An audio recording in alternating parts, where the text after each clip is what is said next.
टेरी learners, एक quick test है। कौन सा सेंटेंस करेक्ट है? आई स्लेप्ट द बेड और I slept on the bed. She arrived the station और she arrived at the station. अगर आपने भी दोनों बार बी चुना है तो दैट इज करेक्ट। पर व्हाई? क्यों हम आई एट नहीं बोल सकते without mentioning what we ate, पर आई स्लेप्ट बोल सकते हैं बिना बताए वेयर? आंसर आपका ट्रांजिटिव और इंट्रांजिटिव वर्ब्स के कॉन्सेप्ट में छुपा है। तो ये सबसे कंफ्यूजिंग टॉपिक्स में से एक है, even natives mess it up. पर आज मैं तुम्हें वन सिंपल टेस्ट दूंगी जो इंस्टेंटली तुम्हारा सारा डाउट सॉल्व कर देगा। Ready? So hit that like button. चलो डिकोड करते हैं। ओके, सो बहुत सिंपल डेफिनेशंस में हम बात करेंगे। ट्रांजिटिव वर्ब्स, इन वर्ब्स को ऑब्जेक्ट चाहिए अपना मीनिंग कंप्लीट करने के लिए। Example, I read dash, so I read what? I read a book, so a book is the object. She bought dash, what? She bought a car, तो car क्या है? Object. तो object के बिना ये सेंटेंस इनकम्प्लीट लगते हैं, तो एक्शन को मतलब कहीं ना कहीं लैंड कराना पड़ता है। इंट्रांजिटिव वर्ब्स, इन वर्ब्स को ऑब्जेक्ट की जरूरत ही नहीं है, ये खुद से कंप्लीट होते हैं। जैसे कि आई स्लीप कंप्लीट है, कोई ऑब्जेक्ट नहीं चाहिए। शी लाफ्ड कंप्लीट है। Birds fly perfect sentence. But तुम कैसे जानोगे कि कौन सा है? मैं तुम्हें यहाँ पे एक मैजिक टेस्ट दिखाती हूँ। तो ये टेस्ट इतना सिंपल है कि 3 सेकेंड्स में आंसर मिल जाएगा। सो स्टेप 1, वर्ब के बाद पूछो व्हाट या whom। स्टेप नंबर 2, अगर आंसर नेचुरल लगे यानी कि वर्ब ट्रांजिटिव यूज हुई है। स्टेप नंबर 3, अगर आंसर वियर्ड लगे तो यानी कि वर्ब इंट्रांजिटिव यूज हुई है। एग्जाम्पल देखो कैसे। ईट एक वर्ब है, मैंने बोला आई ईट, तो हम पूछेंगे I eat what?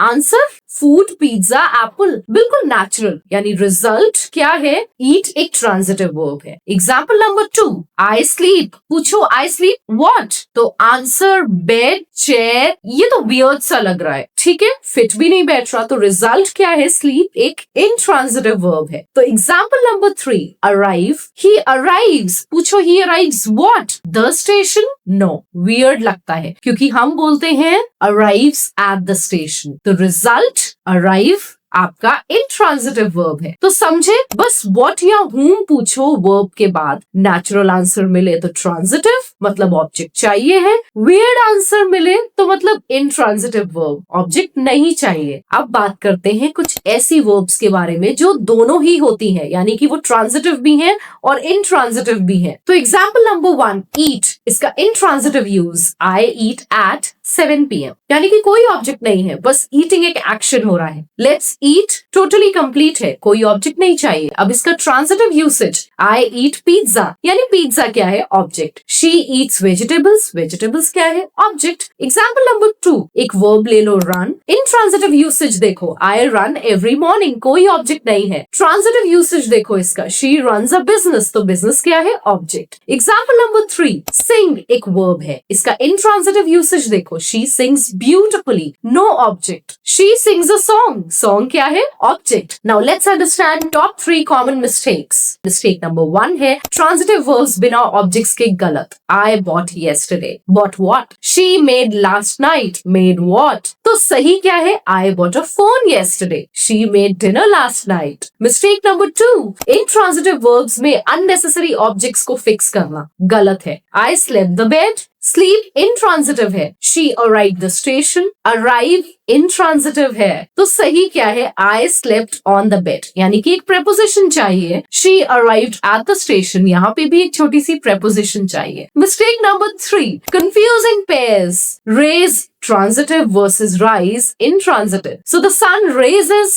the sun rises. Please raise your hand. No, please raise your hand. Lie intransitive versus lay transitive. I'm going to lay down. No, I'm going to lie down. She laid the book. No, she laid the book on the table. तो memory trick क्या है यहाँ पे? A या E sound है तो transitive. Raise, lay, object चाहिए। अगर आई की साउंड है तो intransitive, rise, lie, complete, alone. Genius, right? Now here comes the quick challenge, I slept the entire night. Transitive है या intransitive? Tell me fast. She eats, transitive है या intransitive? Comment box में बताओ जल्दी। They discussed about the problem, correct या wrong? अगर wrong है तो फिक्स करो। कमेंट्स में अपने आंसर्स लिखो। अगर ऑल 3 करेक्ट है तो कमेंट में डालो ट्रांजिटिव मास्टर। मैं विनर्स को पर्सनली रिप्लाई करूंगी। Now here comes a quick recap. तो ट्रांजिटिव यानी कि ऑब्जेक्ट चाहिए, एक्शन पासेस। इंट्रांजिटिव ऑब्जेक्ट की जरूरत नहीं है, ऐसे ही कंप्लीट है सेंटेंस। मैजिक टेस्ट व्हाट या whom पूछो, कुछ वर्ब्स दोनों हो सकती हैं, यानी कॉन्टेक्स्ट डिसाइड करता है। और वॉच पेयर्स, रेज, राइज, ले, लाई। तो व्हाट पूछो, नेचुरल आंसर मिले तो ट्रांजिटिव वर्ब, वियर्ड आंसर मिलता है इंट्रांजिटिव वर्ब। तो अब तुम सेंटेंस प्रो बन गए हो। तो अगर आई स्लेप द बेड अब तुम्हें क्रिंज करवाता है तो smash that like button, subscribe करो इंग्लिश फेरी को, बेल आइकन को जरूर दबाना। याद रखो इंग्लिश हार्ड नहीं है, बस थोड़ा सा फेरी टच चाहिए। प्रैक्टिस करो ये टेस्ट और मिलते हैं हम अपने नेक्स्ट एपिसोड में। Till then it's bye bye.